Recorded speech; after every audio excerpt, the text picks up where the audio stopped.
Hello, everybody. Thank you for joining us. I see our participants are going up slowly. So we'll give folks some time to come in. Perfect.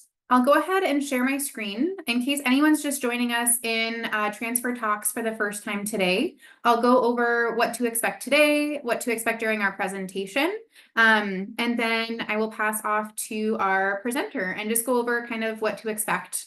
For any of you who are joining us for the very first time, we're in a Zoom webinar. What this means is that we can't see you. There is a Q&A box at the bottom that you'll be able to drop any questions in. Questions are all going to be answered at the end. Today's session is going to be on our Office with Students with Disabilities, and we are hoping to have most of our questions be more in that area. So we have peer coaches who can meet with you if you have questions regarding IGETC or transcripts or anything else. But we're hoping that our expert today is Jan. She's here for our Office of Students with Disabilities. So let's make sure our questions are raining more into that topic. We will have time for Q&A at the end, so we will actively be reading your questions out. We also ask that folks don't put in personal information into the questions, asking more general info. Jan will give us a lot of contact info and how to make sure that we're getting in touch with the right offices as needed. And I will go ahead and just do a brief overview of the SET program if you're just joining us today before we hop into our full presentation. So welcome to STEP. If this is your first time or you're someone who's been with us all of these different weeks, our STEP is made up of 4 main components. You are at the very first one, which is our transfer talks. If you have not formally registered for the program yet, we'd love if you do so. We'll be doing some assessment of the program this year, seeing how we can make it better, seeing to make sure that we're meeting your needs. And we have some fun incentives and prizes, AirPods and sweatshirts and hydro flasks that we'll be starting to give out next week for filling out some of our assessment and some of our surveys based off of our program. So there's a QR code for you here. Simon can drop our registration in the chat. If you've already registered, no worries. As I mentioned, you're at one of our transfer talks. So this is where we hear from campus experts on their area of campus of what to expect, answering questions. Today is all about accessing OSD, as we call it here at UCSD. If you're coming from our local community colleges, DSPS is a term that this might be comparable to. As I mentioned, that's our talk for today. Coming up very soon, actually starting later this week, will be our Transfers Connect. So this will be the first opportunity to not be in webinar mode and actually have the opportunity to be in breakout rooms, interact with our current peer coaches, interact with fellow incoming transfer students. And it's just a great way to get to meet folks who are also coming into UCSD. If you're a local student or close enough to drive down for one of these days, we do full catered lunches for the days that are on campus. Our first one will be next week, and we will be having the kebab shop. So if you're local, hopefully you can have lunch with us on Tuesday. Coming up very soon, research and involvement talks. Elizabeth, who's our research and involvement coordinator for the Transfer Hub, is on this Zoom with us. You want to say hi? Everybody, yes, I'll be leading the research and involvement talks. So if you have any interest on research or experiential learning or just how to get involved while at UCSD, please feel free to join the research and involvement series. I'll be there. So that's coming up in early August, which the summer is flying by, just about 2 weeks away. Looking ahead in the next coming weeks, this Thursday, if you are a military connected student, whether you're a dependent, you're a veteran yourself, active reserves, we are going to have our first Connect session for you this week virtually. Next week, we will be having our first in-person Connect, and that's going to be So You Got Accepted. Now what? And just adjusting to UCSD as a transfer student. Our next transfer talks next Wednesday will be Your Help at UCSD, getting your vaccine records in, talking about the UC SHIP plan, and talking about all of our health-related items with healthcare professionals on campus. This will be separate than mental health, which will have its own session at the very end of our summer. And the next week as well, we will be having Transfers Connect for any of our first-gen transfers who might be here. That's it from us. I will go ahead and pass off to our presenter for today, Jan is the Assistant Director for Office of Students with Disabilities here at UCSD and will give us some great information on how to get started now at the university. Thanks so much for Great. being here, Jan. Yes, thank you, Tessa, for inviting us. So hello, everyone. My name is Jan Naz. I'm the Assistant Director here at the Office for Students with Disabilities. I also serve in a role of meeting with students, so as a disability specialist as well. So I have a dual role. Welcome, and we're so glad you're here. And we have a lot of important information to share today. And as I do share and you take notes, you'll have good questions and we'll be able to answer those at the end. And then if you have questions beyond today, we are available to do that as well. Want to thank Tessa, Elizabeth, and Simon for inviting us to Transfer Talks. We feel we're an important department on campus, and all of the wonderful things the Transfer Hub is doing this summer is incredibly important. I am going to be navigating through the slides here shortly, but one of the things I wanted to point out is this department Transfer Hub is one of the things that I just wanted to identify as being passionate about. I myself am a transfer student. I come from UC Berkeley. They had a transfer reentry parent center up there. It certainly was one of the largest support systems and place to connect with folks on campus, students. So make sure you utilize all the wonderful things that they have here. This center wasn't always here. I know when I entered the campus in 2005, I couldn't believe there wasn't one. And over the last couple of years, having them here is just extremely wonderful. So I just really wanted to point that out. It's building community on campus, and it's a great place to get started. So I'll go ahead and talk to you about a little about the slide here. You're going to see our website. Our website has a lot of information on it. There is going to be information on how to get connected with us. There's going to be information on how to contact us. It'll give general information. We have a lot of forms there. I'm going to be talking about that a lot today. We have a general email. The email is something that you can email us on, which is osd@ucsd.edu. That is an email that staff, faculty, and students, and even prospective students can email. As you get connected with us, you're going to start working with a disability specialist. And sometimes as you're getting connected and transitioning into the fall, it's a big adjustment. It's a transitional period where, wow, there's a lot going on. Who was I working with? Who was I talking to? If you forget that person's name and contact, this general email will get you to that person. So that's important to note. We have a phone number too. Our phone number is here listed. It's 858-534-4382. If someone doesn't answer the phone during our business hours, which is 8 a.m. to 5 p.m., that's because they're taking calls. We get a number of calls each day, so we have a voicemail that picks up. That voicemail is there 24 hours a day, so you can make sure you leave a message if you're not calling during the regular business day. So that's something important to note. And then we have a fax number, which is 858-534-4650. That's a secure fax for any documentation or anything that you send to us. And I'll be talking a little bit more about that today. And then our physical location is we're in Pepper Canyon Hall in Suite 300. We're on the 3rd floor. And so students that are riding up the elevator will come out of the elevator and we're right there. If you're coming up the stairs, you'll just have to turn a little and there we are.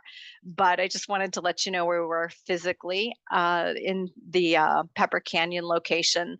Next slide, please.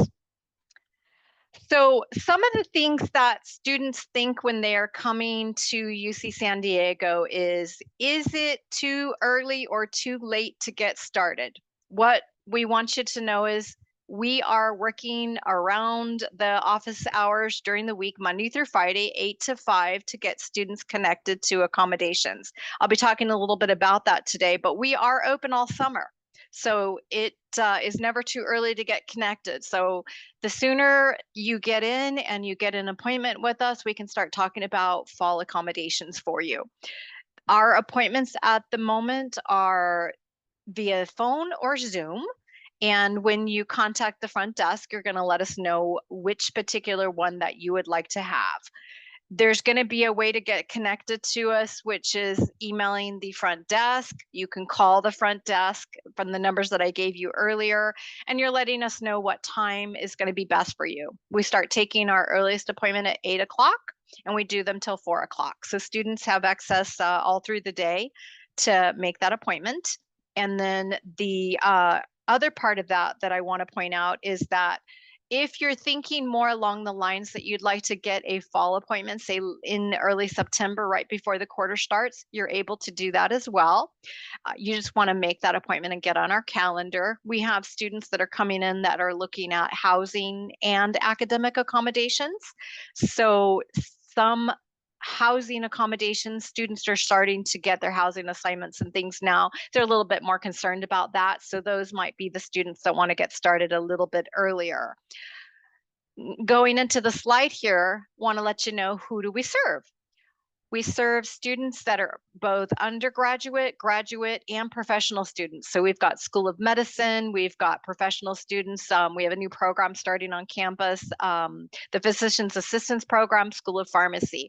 So as a transfer student undergraduate, some students may have a documented disability. Some students may be experiencing a temporary disability. So a little bit about that. The temporary disabilities are going to be things that you might have occurred currently. It could happen in the future. Unfortunately, we've had students that have been riding scooters and they fell and they've gotten a broken hand, a foot, a concussion. Those are considered temporary disabilities, and we can do accommodations there. I'll be talking a bit about what those are a little bit later. Next, we're going to be looking at permanent disabilities. These are going to be things like loss of vision, hearing, or mobility. Learning disabilities, which can be things like dysgraphia, dyslexia, ADHD, attention deficit hyperactivity disorder, or sometimes referred to as attention deficit disorder, chronic health challenges, which can be things like diabetes, fibromyalgia, and then we've got mental health, which can be things like depression, anxiety, and then we've got the autism spectrum disorder. This is just a few of the permanent disabilities that individual may be experiencing. If it's a new diagnosis, I'll be talking to you about documentation to obtain. If it's something that you've had a little bit longer or you've been managing longer, there's documentation that might come with history of accommodation. So I'll be talking about that a little bit as well. And like I said earlier, students should contact the office as soon as they're experiencing a disabling condition or event. So what that means is we hope that you're safe on campus, but if you experience a broken bone or a concussion that happens on campus or off campus, you'll want to contact us. If you have a new diagnosis and you're learning about us today, you want to connect with us to get the good information from us to how do I navigate accommodations? What does that look like? That sort of thing. If you want to go ahead and go to the next slide, please. Thank you. So again, talking a little bit about how to connect a student with the OSD. As you either give us a phone call or you email us, you're going to want to make sure that you provide us with a few important details. You want to give us your first name and your last name. Your PID is important. Your telephone number, the best number to reach you at. Please do use your UCSD email if you have access to that. We understand some students may use Gmail, Hotmail. We'll just simply tell you, please use your UCSD email. Everyone on campus uses that, so we'll gently remind you. And then again, you want to indicate those days that you are requesting an appointment, and we'll do our best to fit that in those timeframes for you. We'll contact you back to set that up. You can communicate with us via phone and Zoom. Again, that's how the appointments are conducted. And let's see, hold on a second. Yes, you can go ahead and go to the next slide, please, and I'll talk about that. So what is the process to receive accommodations? I've referred to a little bit about how you get connected to us. The next part is, what does an intake appointment look like? That's how people are coming in and getting connected with us.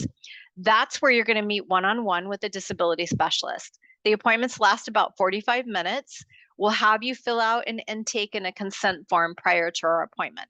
The intake form, it's an online form. As you complete it, you're going to see areas on the form where it has some items for you to give us a little bit more detail. Sometimes students will leave that blank. Sometimes they might say, I like to discuss this during a meeting. We really ask that you take the time to fill that out in your own words so that we have some information to start with when you come and you meet with us. That intake form is generally a one-time form unless there's a change in disability or if there was a temporary disability or a potential gap in services. So if anything changes, we may ask you to update that particular form. The next form that we have students complete is going to be what's called a consent form. A consent form is a form that students complete at the initial appointment. That consent form is good for 5 years unless you, the student, would like to update that form. On there, there's going to be places that you'll fill out your name, PID, and you're going to sign it. And then you're going to read 2 different paragraphs. The first paragraph is a place where students would give consent to be able to reach out to folks on campus about accommodations or the coordination of, and it also gives consent if you put a treating provider in the bottom of that form. Reason we might do that is sometimes the providers, those are going to be psychologists, therapists, primary care doctors, specialists, and so on, is they may put documentation together where we can't decipher writing or what it is that they're stating. So that would give us the ability to reach out on your behalf. If you don't list anyone on there and you'd like us to reach out to them later, you can always update that form like you heard me say. There's also a second box where you do not give consent. You can take a look at that and we can talk about that a little bit further. That's just the overview, but those are forms where you get a link in the email that's sent to you to set you up for that very first appointment. During the intake appointment, we're going to be gathering a lot of information. That's an interactive process. The interactive process is you filling out the paperwork, conducting that appointment with the disability specialist, and really having that conversation to help us to understand what your current functional limitations are. It's really key in understanding what the current functional limitations are because those are the details of information that we need to determine accommodations for you. A current functional limitation, just to review for you, that's an inability or difficulty in doing something today because of how your disability is impacting you.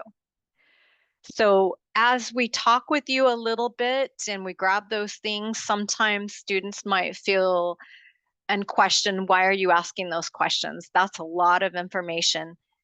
We're asking to really understand how you're being impacted by your disability day to day within an academic environment. Do you have any history of accommodations?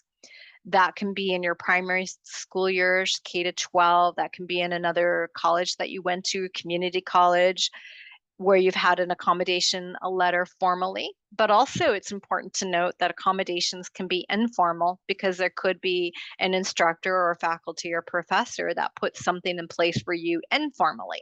If you had formal or informal accommodations, that's going to be data that is important for us to understand so we can understand how that accommodation mitigated the functional limitation for you. So I just want to reiterate that it may feel like that we're being nosy, but that's not our intention. We really want to get to know you, understand what accommodations that you had, what you're requesting, and talk with you about our process. The last 2 points here. Sometimes students are wondering what looks different here on our campus as far as how do I get my accommodations? How do they get out to my faculty? Again, those are really good questions. In the past, we used to have paper accommodation letters that went out to the students, and we've had an online system called the OSD Student Portal that we've had for a few years now. As you get through your intake appointment, you have documentation and you get accommodations supported. Your accommodations get put into that OSD Student Portal, and that's where you log in and you generate an accommodation letter. An accommodation letter literally lists what accommodations that you are going to have. And what happens with that accommodation letter is it gets distributed via email. It goes to you, the student. It goes to the faculty of record, and it goes to the OSD department liaison. So for example, who the department Liaison is if you take a course in math, sociology, the person in that department, mostly the major advisor, is going to be the OSD department liaison. They're going to help facilitate accommodations between the faculty and us. So they're an important person that is a part of the process. So they get the letter or the notification, and then you, the student, has to discuss and set up the accommodations. We'll tell you a little bit more about that in the meeting, and you'll get handouts. There's things on our website. There's a tutorial. So my intention for sharing that with you today is not to overwhelm you, but to plant seeds. It's important also to note that accommodations are provided quarter to quarter, and they're not retroactive. We do accommodations in the summer as well. So if you are taking summer classes this summer, we have them for summer as well. So you can get started with that process for any summer courses that you're taking. The academic accommodations are what are quarter to quarter. The housing or dining accommodations are going to be through the academic year, so 24, 25 into the future. So we don't do future accommodations. So if someone was coming in today looking for housing accommodations for 25, 26, that's the future. If you were looking for accommodations in the winter, that would be in the future. We're going by the quarter. So more so what that means is the accommodations, we look at them individually with you, what your history is, put things in place. You have to request them through us to get them put into the student portal. I know this is a lot of information, so my intention is not to overwhelm and confuse you because that's a lot of information. What you'll really need to remember today is once you get started with the process, each quarter, when you enroll in classes, you would email the front desk or your disability specialist. That would really be the takeaway today that you would need to know. I want to talk a little bit about documentation. So documentation are going to be forms that come in off of our website. So if a student has a medical condition, we have a medical form. If you have a psychological condition, may fall under mental health, we have that form on our website. Those would be the forms that would be completed by the provider that is treating. So that could be a psychologist, a therapist, a psychiatrist, a neurologist, whoever that might be, again, on our website. If you have any history of accommodations, that's going to come in the form of letters that you have in your community college or another university that you've attended, or if you had accommodations in the early years, that might be IEP or a 504 plan or College Board. Sometimes transfer students might have that, sometimes they may not. That'll be something the disability specialist talks with you about. Those forms are going to have information to really give us the current functional limitations with your provider talking with you and listing those things. We ask that when you talk with your provider for them to be as detailed as they can, because that's what helps us to make the determination for those particular accommodations that you're going to need. If you want to go ahead and go to the next slide, please. Thank you. Appreciate that. What type of accommodations can the OSD provide?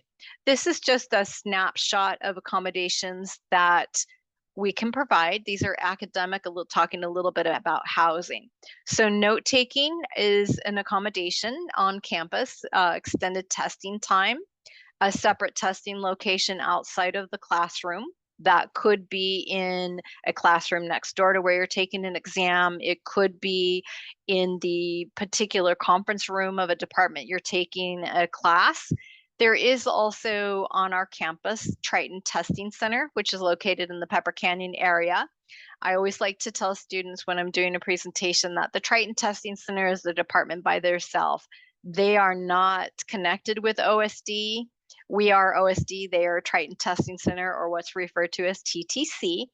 Sometimes instructors may have you take an exam in the Triton Testing Center, so I just wanted to make sure I point that out. Next, you're going to see an example of access to adaptive equipment. We have Kurzweil, which is a program that takes text and it can read it to you. We have Dragon Naturally Speaking, which is where you talk into a headset like I'm wearing today, and it will type for you. and a smart pen. A smart pen is where you're taking the notes, and when you're writing, if you stop writing, it picks up an audio record for you. If we were to look at some housing accommodations or dining for you, there would be things like if a student is using a wheelchair, we're looking at accessible units, accessible bathrooms, grab bars, things of this nature. If someone has a food allergy, we may look at meal modifications. So if someone, say, had a seafood allergy, we'd be looking at meal modifications. So when you're going to the different dining facilities on campus, that you can make sure that you meet with a registered dietitian to make sure that those things are put in place for you, and you would set up appointments with them to make that plan for yourself. We also have Triton Transit mobility on campus. So if you've been on campus currently or in the past, or even in the future when you get here in fall, you may see the little golf carts that take students from point A to point B. There's several modalities of transportation on campus that everyone's using, as far as like the bus. If you get them into campus commuting, there's the trolley. But the Triton Transits are the golf carts where you have an accommodation and it can take you from point A to point B. They've done a great add to their services this year. And if a student has a smartphone, they can download an app and they can see things in real time if you have an accommodation. So we've had students have accommodations with Triton Transit for a quarter if they're on crutches. If someone's having walking difficulty or challenges, that might be something that they set up for the entire quarter. So this is just a snapshot of accommodations. Students are often wondering what we have, what's available to them. I just want to remind you that, going back to earlier when I said a current functional limitation is how accommodations are determined. So the current functional limitation is what's going on today.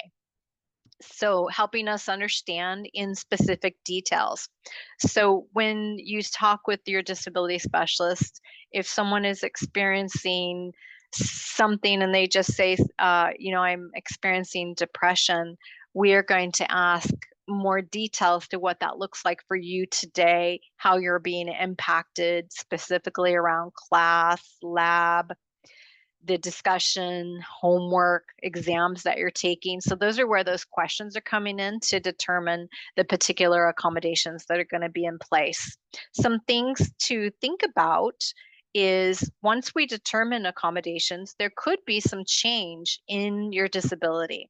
So we may need to clarify or update limitations. And so we'll be asking things later if that should occur for you, to understand the severity, the frequency, and the duration of what is occurring.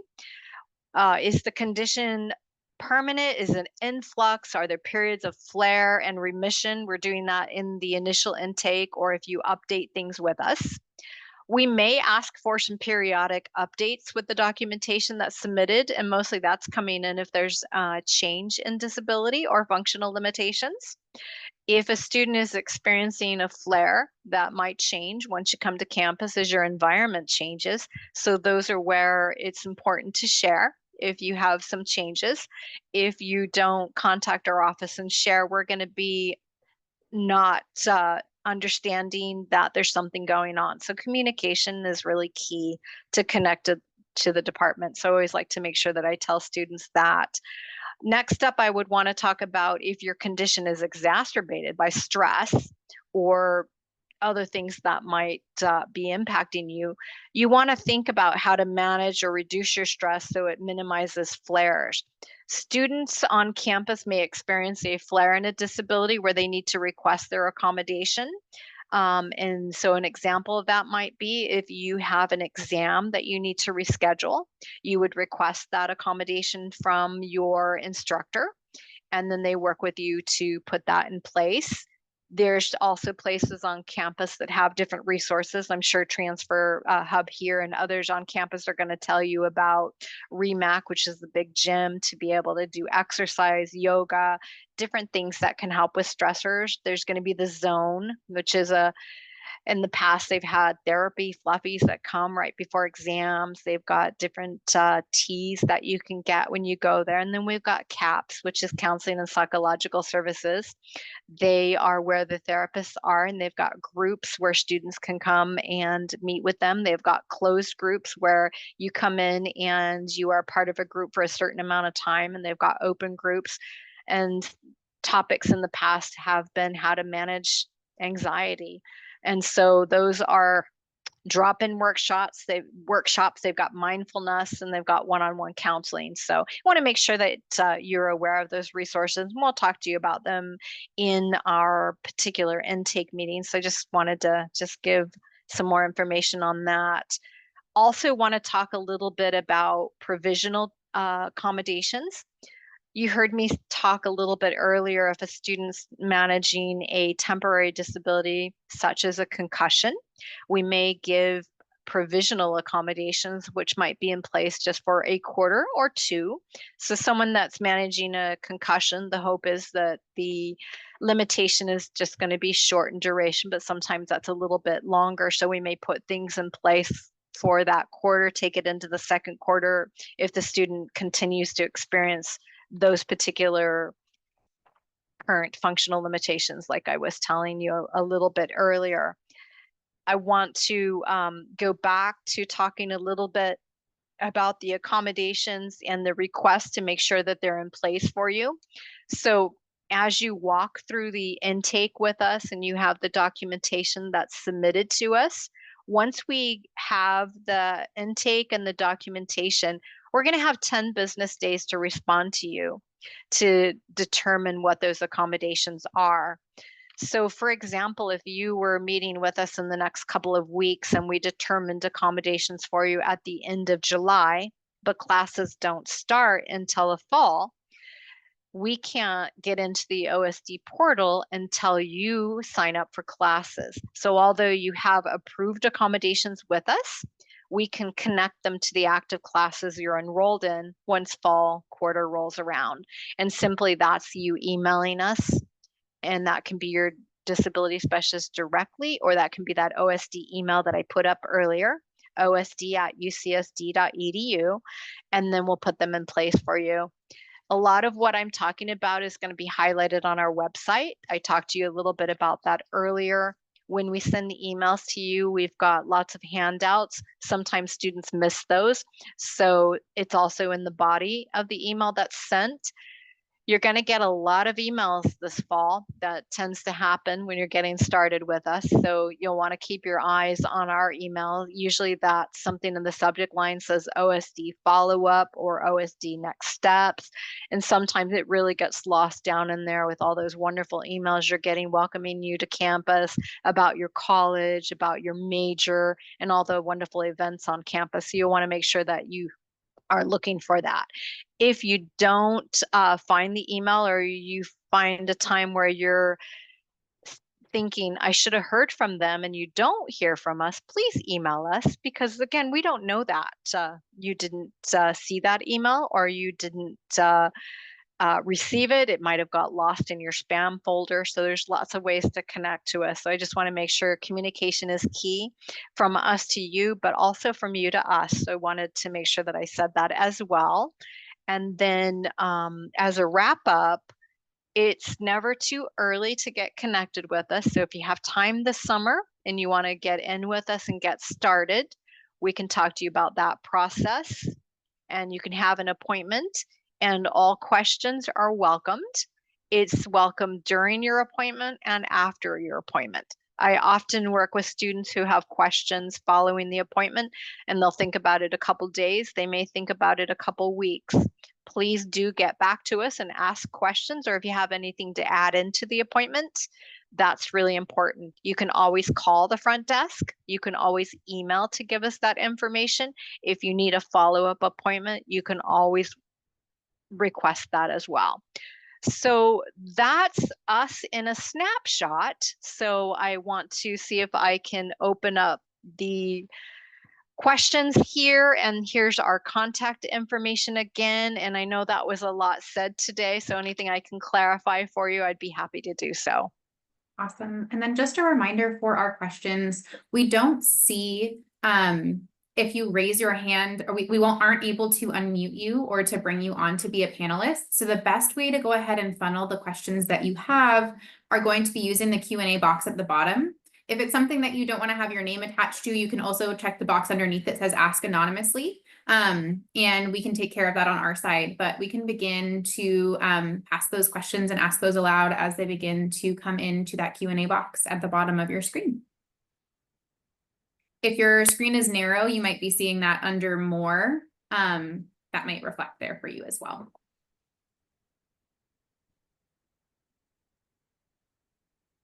All right, so we do have one question coming in for you, Jan.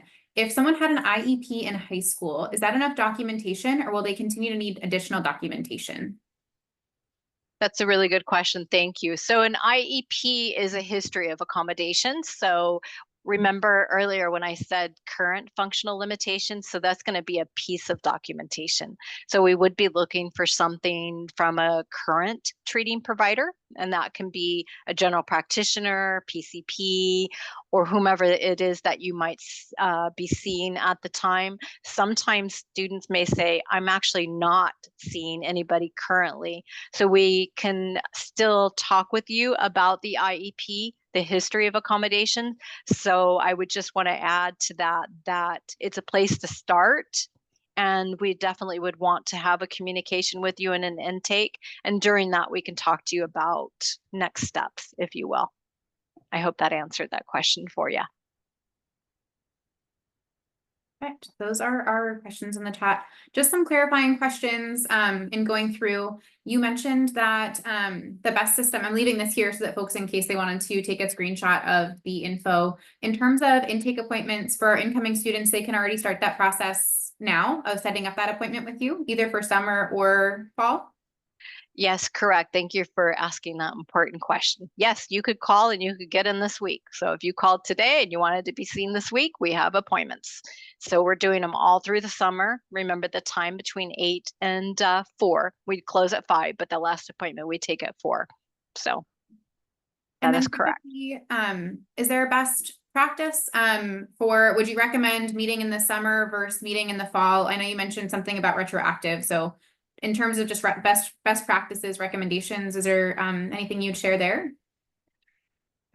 Excellent question. I'd say the sooner the better to get in with us, because we tend to be quite busy in the fall. And we have continuing students that want appointments. We've got current students as yourself transitioning into campus. And if you wait till the first day, you might be finding an appointment in week 2, week 3. And then the process itself, there's a timeline, and we want you to get things as soon as possible. So the sooner the better, I'd say, but sometimes students are going on vacation and life is happening. If you think that September is when you want the appointment, you can call as early as today, tomorrow, get on our fall calendar in September. So hopefully that gave you a little bit more detail. Thanks. I see another question coming in here. In terms of like kind of order of operations, if they're going to set up an intake appointment, is it best practice to go ahead and meet with a doctor to get their documentation from a healthcare provider or a doctor of some sort prior to that intake appointment? Or is it good to go to intake and figure out what they need? Is there a best practice in that sense? Yes, a best practice. I would answer it twofold, actually. Okay. The first thing that I would say is that coming to the intake and going through the process with us, you're going to learn some things that you might need to have a discussion with your provider about, as well as which particular form to complete. We have forms on our website that I had stated earlier, medical form for medical conditions. There's one labeled ADHD and or other psychological disabilities. That's the other form. Some students may have co-occurring, where they have a medical condition and a psychological one, where they can use both forms. So having the appointment before can help facilitate that conversation with your provider. The reason I said twofold is because sometimes provider appointments might be out a couple weeks, a couple of months, and someone could have an appointment in the next week and not have one for a couple of more months. If that is the case, you can get the form and talk with the provider about what we're about. There's information on our website. We'll revisit some of the things I talked about. So you can do that. And sometimes that's going to, be outside of your locus of control, if you will, based on the appointments that you're getting with your providers. So hopefully that gave you that information. Thanks so much. And then a question I see here, I'm going to try to generalize it a bit more, but if someone has documentation from prior years, they would need to, in addition, get more, how current does documentation have to be in order to be considered current? Sure. Let's see how I can frame that. So documentation is going to encompass several things. So if you have a accommodation letter, say from community college, that's a piece of documentation. So that would be something that would show history of accommodation. If you took any exams anywhere, that shows that you had the accommodations in place. Those things are part of the package, but looking for things more from the provider, more within the last 6 months is what we're looking for. But some people may have something that's from a year ago. Your self-report's going to be robust and incredibly important, but we're looking again for things that are current. It's really hard to define current, exactly how maybe people would like to define that. So just remember all of that's the history, the self-report, the documentation, which is history, IEP 504 from primary school years, our forms on our website, or possibly letters that your providers complete on your behalf.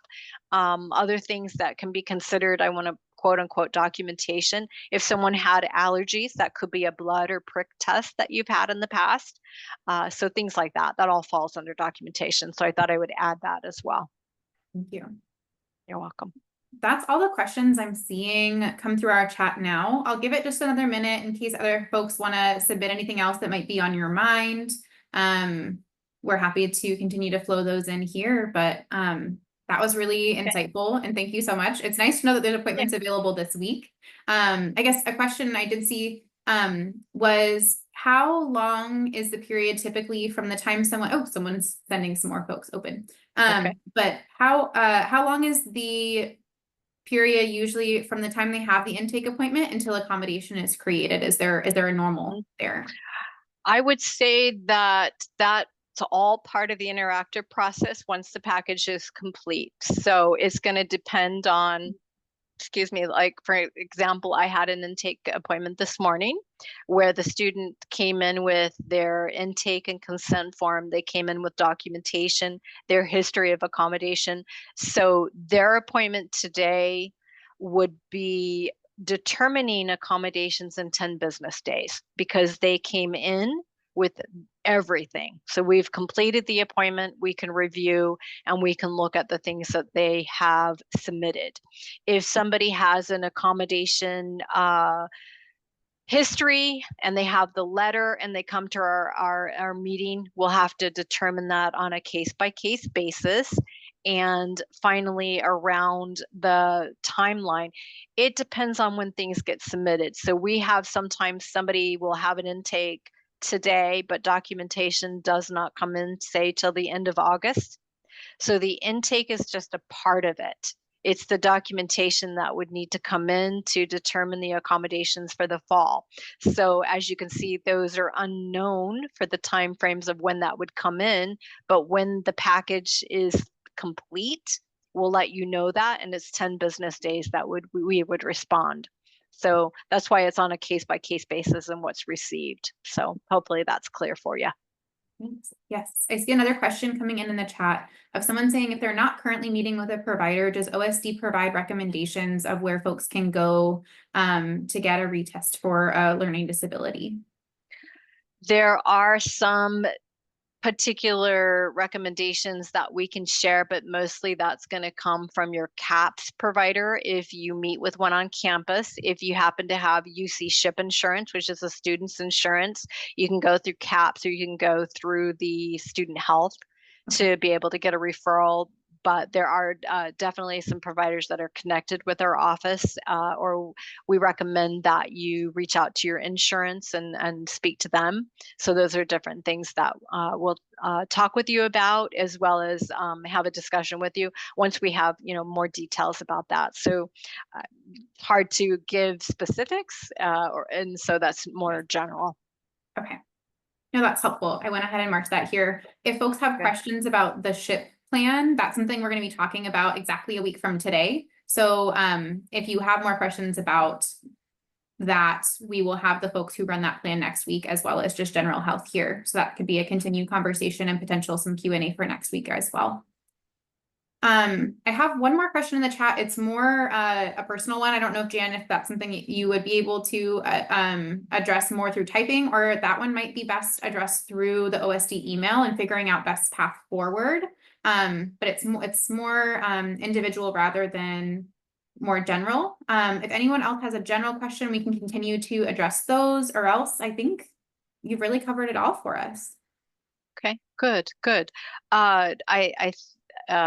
I'd be happy to try to attempt for the individual, but it may be that they need to come through the OSD intake and do that type of thing so that we can really go into details for someone. That'd be really my recommendation. Okay. Then I will go ahead and make that recommendation to follow up via OSD general email. Mm-hmm. Yes. Perfect. And then I will go ahead, stop sharing on my side. And thank you so much for all of your time. I'll go ahead and wrap us up for today. And our recording hopefully will be up in 24 hours in case there's anything that you wanted to go back over, see answered again. We'll have this there. And then OSD is here for you as we go. So thanks so much, everyone. Thank you so much.